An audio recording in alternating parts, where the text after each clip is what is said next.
पंडित जी नमस्ते। में आप सभी का स्वागत है। पितृ पक्ष में आपने कोई दान पुण्य नहीं किया हो, परंतु आप कुछ न कुछ करना चाहते हैं अपने पितरों के लिए, तो अमावस्या के दिन गर्भ गीता का पाठ अवश्य करें। आज हम गर्भ गीता पढ़ने व सुने जा रहे हैं। श्री गणेशाय नमः। गर्भ गीता श्री कृष्ण अर्जुन संवाद।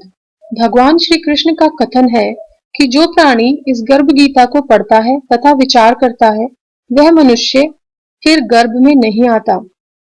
हम ऐसी ही प्रार्थना अपने पितरों के लिए कर सकते हैं, जिससे उनकी आत्मा को शांति मिले।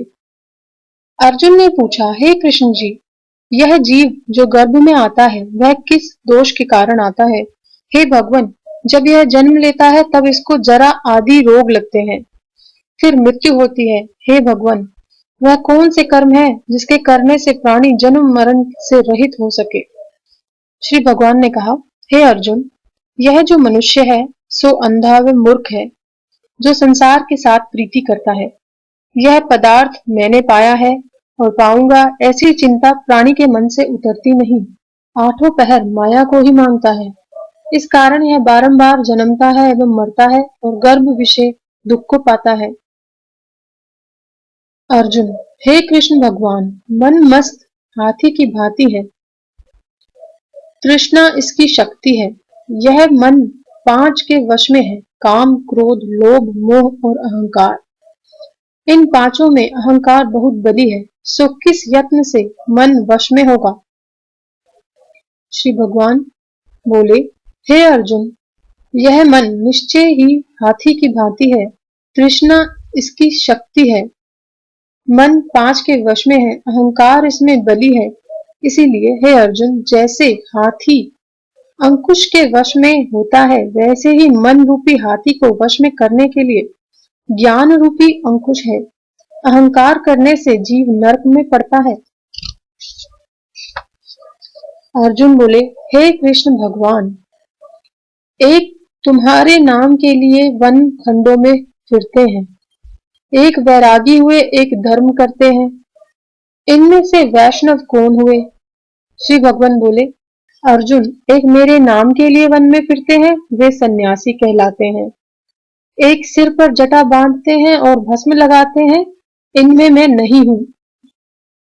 इनमें अहंकार है, इससे मेरा दर्शन दुर्लभ है। अर्जुन बोले, भगवान, वह कौन से पाप है जिससे स्त्री मर जाती है, पुत्र मर जाते हैं और नपुंसक होते हैं? भगवान बोले, जो किसी से कर्ज लेता है और देता नहीं, इस पाप से स्त्री मर जाती है। किसी की अमानत पचा लेता है, उसके पुत्र मर जाते हैं। तो कहे कि मैं तेरा कार्य सबसे पहले कर दूंगा तथा समय आए तब उसका कार्य नहीं करे, इस पाप से नपुंसक हो जाते हैं। ये सब बड़े पाप हैं। अंधविश्वास में न पड़िए। इन सब बातों का सिर्फ एक ही मतलब है कि हमें अपने हक की चीज को ही लेना है, दूसरे की हक की चीज को नहीं रखना है। आप किसी से कोई चीज लेंगे तो आप उसे वापस भी देंगे। जैसे आप अपनी कोई चीज किसी को देते हैं तो चाहते हैं कि कोई आपके उस सभी चीजों को समय से वापस कर दे, उसी प्रकार से समझना चाहिए। अर्जुन बोले, किस पाप से मनुष्य सदा रोगी रहता है व किस पाप से स्त्री, बिल्ली व टट्टू का जन्म मिलता है? श्री कृष्ण बोले, जो मनुष्य कन्यादान करते हैं और इस दान में मूल्य लेते हैं, वे मनुष्य सदा रोगी रहते हैं। जो झूठी गवाही देते हैं, वे स्त्री का जन्म पाते हैं। जो रसोई बनाकर पहले आप खा लेते हैं तथा परमेश्वर को दान नहीं करते, पीछे परमेश्वर को दान करते हैं, वे स्त्री व बिल्ली का जन्म लेते हैं। जो विषय विकार के लिए मदिरा पान करते हैं, वे टट्टू का जन्म लेते हैं। जो मनुष्य झूठी वस्तु दान करते हैं, वे स्त्री का जन्म पाते हैं। इनका इतना ही कहना है कि अगर आपको दुखी नहीं रहना है, कोई अलग दुखदाई योनि में नहीं पहुंचना है, तो आपको बुरे कर्म नहीं करने हैं, झूठ नहीं बोलना है। अपने से पहले अपने बड़ों को भोजन दीजिए एवं किसी के लिए झूठ न बोलें, सात्विक भोजन करें, मदिरा पान न करें। बस यही हमारी सीख है, यही हम पितरों के लिए प्रार्थना करते हैं। यदि उन्होंने इस प्रकार के कर्म किए हैं जिसकी वजह से उन्हें अब कष्ट भोगना पड़ रहा है, तो उनकी आत्मा को शांति मिले और उनके कष्टों को भगवान समाप्त कर दे। अर्जुन बोले, हे भगवान, कोई मनुष्य को तुमने स्वर्ण दिया है, तो कई मनुष्यों को तुमने हाथी घोड़े और रथ दिए हैं, सो उन्होंने कौन सा पुण्य किया है? तो श्री भगवान बोले, हे अर्जुन, जिन्होंने स्वर्ण दान किया है उनको हाथी घोड़े वाहन मिलते हैं, और जो परमेश्वर के निमित्त कन्या दान करते हैं वे अगले जन्म में पुरुष पैदा होते हैं। जिन पुरुषों की सुंदर देह है उन्होंने कौन सा पुण्य किया है? किसी के घर संपत्ति है, कोई विद्वान है, उन्होंने कौन सा पुण्य किया है? श्री भगवान बोले, हे अर्जुन, जिन्होंने अन्न दान किया है उनका स्वरूप सुंदर है, जिन्होंने विद्या दान किया है वे विद्वान हैं, जिन्होंने संतों की सेवा की है वे पुत्रवान हैं। हे अर्जुन, इसी प्रकार से हमें भी यही शिक्षा मिलती है कि हम अन्न दान करें, विद्या दान भी करें तथा रोगी जनों की सेवा करें, अपने बुजुर्गों का आदर करें। अर्जुन बोले, हे भगवान, किसी को धन से प्रीति है, किसी को स्त्री से प्रीति है, इसका क्या कारण है? श्री कृष्ण बोले, हे अर्जुन, किसी का धन स्त्री नाश रूप में है, मेरी भक्ति का नाश नहीं होता है। चराचर जगत के लोगों से अगर आप प्रीति रखेंगे, अपने मतलब के लिए रखेंगे, तो वह सदैव दुख देती ही है। अर्जुन बोले, हे भगवान, राजपाट किसके और विद्या किस कर्म के कारण से मिलती है? तब श्री कृष्ण जी बोले, हे अर्जुन, जो प्राणी श्री काशी में निष्काम भक्ति से तप करते हैं वह देह त्यागने के बाद भी राजा होते हैं, और जो गुरु की सेवा करते हैं वे विद्वान होते हैं। अर्जुन, हे भगवान, किसी को धन अचानक बिना परिश्रम मिलता है तो कोई धन सारी उम्र जमा नहीं कर पाता। कोई रोग रहित है तो कौन सा पुण्य किया है उसने? श्री कृष्ण बोले, हे अर्जुन, जिन्होंने गुप्त दान किया है उन्हें धन अनायास ही मिलता है।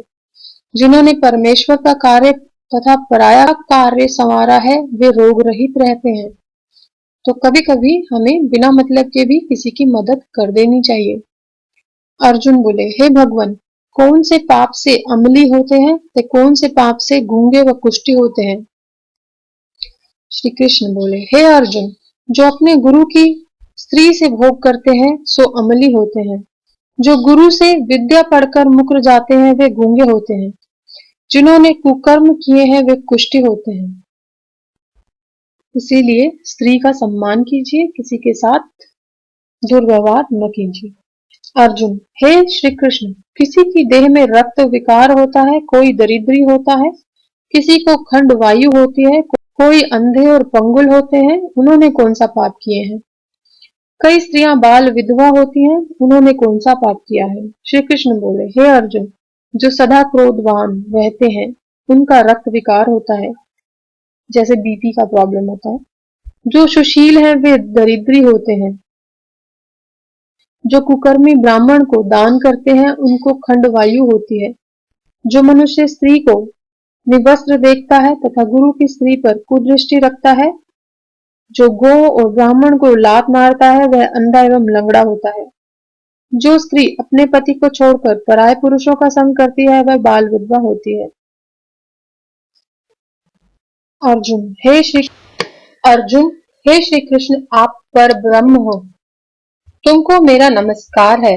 पहले मैं आपको संबंधी जानता था, अब परमेश्वर मानता हूँ।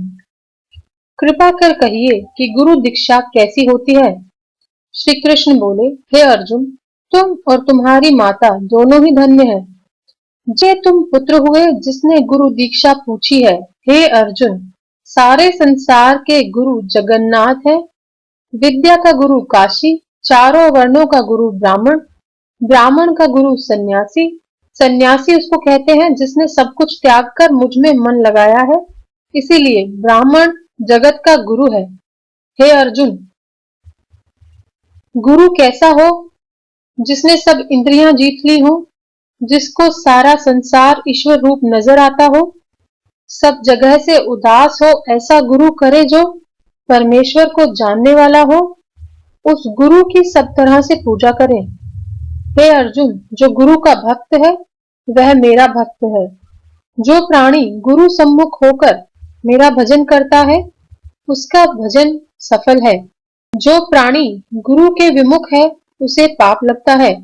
गुरु से विमुख प्राणी का दर्शन करना योग्य नहीं। गृहस्थ गुरु से विमुख हो तो चांडाल के समान है। उसके हाथ का देवता भी नहीं लेते।